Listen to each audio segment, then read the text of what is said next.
This is Ron Schutz again, continuing the discussion of how to prosper in 2022 and beyond. Today we're going to talk about tunneling and having the bandwidth. For me, this is the 27th Congress that fiddles around with the direction. And again, I'll go back to my hand wrestling example of, does the government do this, or does private industry do this, or do we work in concert and pull together? You know, who's stronger, et cetera, et cetera. So what I decided to do was take this chart, and I found it very, very interesting.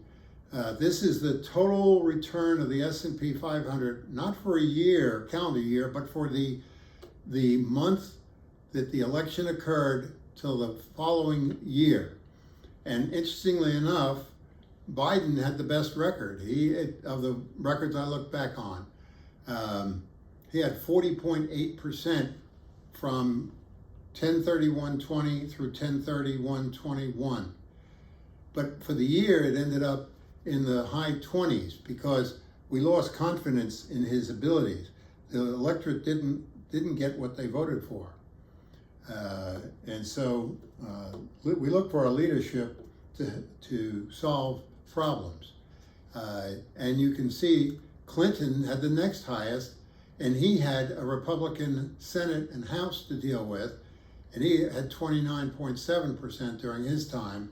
And then there are a number of them down there that had negative returns. Bush 43 had the worst one. There were issues that impacted that to occur when he came into office on it. The real issue here that I want you to see is that what happens is our founding fathers were very wise in that they said every 2 years, we who convey the authority to our elected officials get to choose the House representatives, and the House is where all the tax bills and legislation initiates for the most part. And then the Senate reviews it, and the Senate was set up to have a balance so that we'd have equal number of representatives, whether you were a small state or a big state.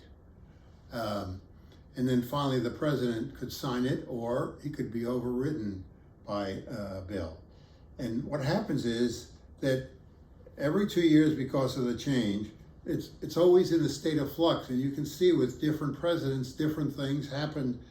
And again, I'm using the S&P 500 as a risk question to see how wide the variance was during that first year following their election, not the calendar year. The reality is, though, that the bureaucrats continue on in interpreting the laws, and that's sort of the challenge. You know, when they refer to the swamp, it's really the bureaucrats that are there and are making huge decisions about a lot of different issues. So I hope this was informative to you. I found it very interesting. I like this kind of data to look at.